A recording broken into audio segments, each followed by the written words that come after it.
Hello दोस्तों, नमस्कार। आपका एग्री एरा यूट्यूब चैनल पे स्वागत है। मैं हूं हरेंद्र तिवारी। आज की क्लास में हम फ्रूट्स एंड वेजिटेबल प्रिजर्वेशन के बारे में डिस्कस करेंगे। दोस्तों, यूनिवर्सिटी लेवल पे बीएससी एग्रीकल्चर के लिए कोर्स चलाया जाता है, एमएससी में भी आता है, और जो फूड टेक्नोलॉजी से कोर्स पढ़ते हैं उनके लिए भी इम्पोर्टेंट है। बेसिकली ये एक पर्टिकुलर यूनिवर्सिटी का सिलेबस है। उसके जो सिलेबस है उसके बारे में हम अभी डिस्कस करेंगे, और जो नेक्स्ट वीडियो आएगा, नेक्स्ट पार्ट आएगा, उसमें जो प्रीवियस ईयर के क्वेश्चन हैं उनको मैंने लिखा है, उसके बारे में बात करेंगे। और कुछ मैंने अपने जो एक्सपेक्टेड क्वेश्चन हैं आ सकते हैं यूनिवर्सिटी लेवल पे आपके फाइनल एग्ज़ाम में, उनको नेक्स्ट वीडियो में बात करेंगे। तो चलिए स्टार्ट करते हैं। सबसे पहले आपका जो सिलेबस है उसमें क्या है, importance and scope of post harvest management of fruits and vegetables. Importance and scope post harvest management का फ्रूट्स में और वेजिटेबल्स में क्या है। सबसे पहले हम हिस्ट्री देखेंगे, हिस्ट्री के बाद में हिस्ट्री देखेंगे, या फिर हम ऐसे कह सकते हैं कि पोस्ट हार्वेस्ट मैनेजमेंट हिस्ट्री क्या है इसकी, कब स्टार्ट हुई थी, किसने स्टार्ट किया था, और कौन से फ्रूट्स या वेजिटेबल्स पे स्टार्ट हुई थी, प्रिजर्वेशन कब स्टार्ट हुआ, ठीक है, जैसे निकोलस अपार्ट थे या कोई भी थे, कितने डेट में हुआ है, कहाँ से स्टार्ट हुआ, कंट्री कौन सी थी, तो ये सब आपका हिस्ट्री में आ जाएगा।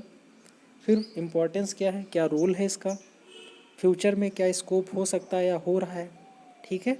तो इन सब चीज़ों को हम यहाँ पर डिस्कस करते हैं। तो बहुत ही ज़्यादा इम्पोर्टेंट आपका टॉपिक है पहला, कि importance and scope of post harvest management. यहाँ से क्वेश्चन डायरेक्टली आ सकता है। सेकेंड पॉइंट है post harvest deterioration of fruits and vegetables, मतलब कि जो फ्रूट्स और वेजिटेबल्स का जो सड़न है, कैसे सड़ जाती हैं, कैसे उसको हम रोक सकते हैं, इसके कौन कौन से कंट्रोल के जो मीडियम हो सकते हैं, कैसे कंट्रोल करेंगे, प्रोसीजर क्या है। तो ये सब जो डेटोरिएशन है कितने परसेंट तक होता है, वेजिटेबल्स में कितना होता है। और यहाँ पर आपका क्वेश्चन बन के आ सकता है कि ऐसी कौन सी वेजिटेबल है जिसमें मैक्सिमम जो लॉस होता है, ठीक है, तो उसको देख लेना। ये वैसे तो शॉर्ट में आता था, लॉन्ग में पूरा आ सकता है, ठीक है। नेक्स्ट है techniques of prolonging the life of fruits and vegetables, कैसे हम फ्रूट्स और वेजिटेबल्स की जो सेल्फ लाइफ है उसको और भी ज़्यादा बढ़ा सकते हैं, ठीक है। तो शेल्फ लाइफ होता है, एक होता है वेस्ट लाइफ। बेसिकली जो फ्रूट्स एंड वेजिटेबल्स के लिए शेल्फ लाइफ का यूज़ करते हैं, और जो फ्लावर्स होते हैं उनके लिए वेस्ट लाइफ का। तो कौन कौन से इसमें लाइफ को बढ़ाने के लिए इसकी जो ड्यूरेशन है, कैसे लॉन्ग टर्म तक हम इसको स्टोर कर सकें, लॉन्ग टर्म के लिए होता है, शॉर्ट टर्म के लिए होता है, ठीक है, कौन कौन से मीडियम है, तो ये सब इसी में आता है। फिर है handling grading and packing of fruits and vegetables. Different types की जो प्रोसीजर्स होते हैं और भी बहुत सारे हैं, तो कैसे उसको ग्रेडिंग करेंगे, पैकिंग करते हैं, कौन कौन से, मान लीजिए कि एप्पल के बारे में पूछ लिया कि कितनी ग्रेड्स में इसको रखते हैं, अनियन के बारे में आ सकता है, ठीक है, पैकेजिंग कैसे करते हैं। तो ये सब आपका प्रोसेस आ सकता है। और इसमें बेसिकली क्या करते हैं, फ़्लो चार्ट ज़्यादा पूछा जाता है, तो फ्लो चार्ट पे ज़्यादा काम करना है आपको। आगे मैं बताऊंगा कि कौन कौन से फ़्लो चार्ट आ सकते हैं। तो उसके बाद में है फ्रूट प्रिजर्वेशन। फ्रूट प्रिजर्वेशन का बहुत ही ज़्यादा रोल है। तो फ्रूट प्रिजर्वेशन में क्या आ सकता है, सबसे पहले कि causes of spoilage of fruits and vegetables, कौन कौन से माइक्रोबियल हैं, ठीक है, फिजियोलॉजिकल हैं, क्लाइमेटोलॉजिकल हैं, ठीक है, कौन कौन से इसके कॉजेज़ हैं उनको आपको लिखना है। फैक्टर्स जिसको कहते हैं factors affecting post harvest management of fruits and vegetables. Second आपका जो सिलेबस है उसमें क्या है, principles and method of fruits and vegetable preservation. Very very important for you guys, क्योंकि यहाँ से क्वेश्चन आपके डायरेक्टली आएंगे कि प्रिंसिपल क्या है और मेथड क्या है और डेफिनीसन क्या है। तीन चीज़ें आ जाती हैं इसकी प्रिजर्वेशन की। कौन कौन सी आपकी एक आ सकती है कि definition, principle and methods. Okay, तो इसको देख लीजिएगा। उसके बाद में है कैनिंग। कैनिंग से ही डायरेक्टली क्वेश्चन आता है। कैनिंग क्या है? कैनिंग से रिलेटेड सबसे पहले पूछेंगे कि डिफाइन कैनिंग। कैनिंग को डिफाइन करना है। फिर उसके बाद में फ्लो चार्ट। फ्लो चार्ट में जितने प्रोसीजर हैं उसको लिख लीजिएगा, बस सिंपल सा है, कुछ भी तैयार नहीं करना है, पी से ही डायरेक्टली आते हैं। ठीक है, तो ये हो जाएगा। फिर है dehydration of fruits and vegetables. Dehydration से क्वेश्चन आते हैं। डिहाइड्रेशन के साथ में कभी कभी ड्राइंग भी जोड़ देते हैं। ठीक है, तो डिहाइड्रेशन क्या है, डेफिनेशन लिखना पड़ेगा, और उसके बाद में जो फ्लो चार्ट आता है, फ्लो चार्ट बनता है, आपको वो बना देना है बस।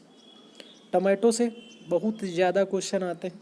टमाटो से आपका एक क्वेश्चन लॉन्ग में दिख ही जाएगा कि टमाटो के जो कि कौन कौन से प्रोडक्ट होते हैं, चाहे वो पूरी हो, ठीक है, चाहे वो क्या कहते हैं और भी प्रोडक्ट हैं, स्क्वाश हो, सॉरी सॉस हो, ठीक है, चटनी हो, और भी जितने प्रोडक्ट बनते हैं वो आ सकते हैं। जैम, जैम तो भाई बहुत इम्पोर्टेंट है ही। इसके कौन कौन से क्या कहते हैं प्रोसीजर है, क्या फ्लो चार्ट बनेगा, डेफिनीशन क्या होता है जैम, कौन कौन से फ्रूट से बनाया जा सकता है, सबसे बेस्ट एप्पल से बनता है जैम, ठीक है, और कौन कौन सी क्वांटिटी रिक्वायर्ड होती है इसके लिए, कि शुगर कितनी चाहिए, TSS कितना होना चाहिए, ठीक है, जो एसिडिटी इसके लिए जो एसिड है वो कितना होना चाहिए।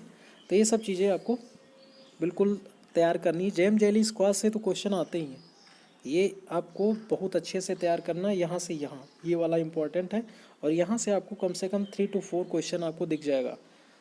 मेरा तो कहना है 3 to 4 नहीं, कम से कम 5 to 6 क्वेश्चन आने चाहिए। एक इससे बन जाएगा, एक इससे बनेगा, इससे बनेगा, एक इससे बनेगा, और एक इससे बनेगा, और इससे बन सकता है। प्रिजर्वेशन जो होता है बहुत ही इम्पोर्टेंट है, और एक कॉमर्शियल लाइफ में भी बहुत ज़्यादा रोल प्ले करता है, कि आगे फ्यूचर में भी बहुत ज़्यादा इसका रोल है। ठीक है, फिर उसके बाद में जैम हो जाएगा। फिर जेली का सेम रहेगा जैम जैसा। तो जो जेली है सबसे अच्छी किसकी बनती है, तो गुआवा की बनती है। गुआवा के साथ में, जेली के साथ में पेक्टिन भी जोड़ सकते हैं, कि पेक्टिन रिच जो फ्रूट होते हैं कौन कौन से होते हैं।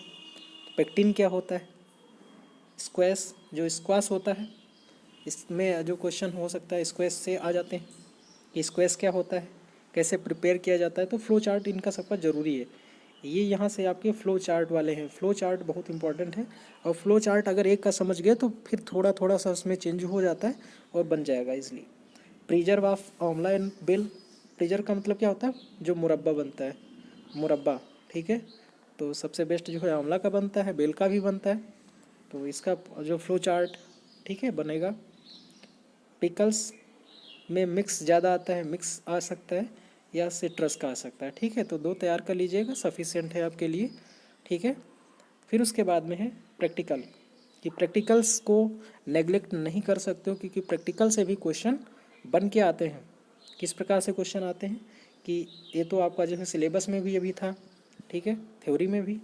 प्री कूलिंग क्या होता है, वैक्सिंग क्या होता है, केमिकल्स कौन कौन से इसको प्रोलॉन्ग करते हैं, बढ़ाते हैं पोस्ट हार्वेस्ट लाइफ को, ठीक है।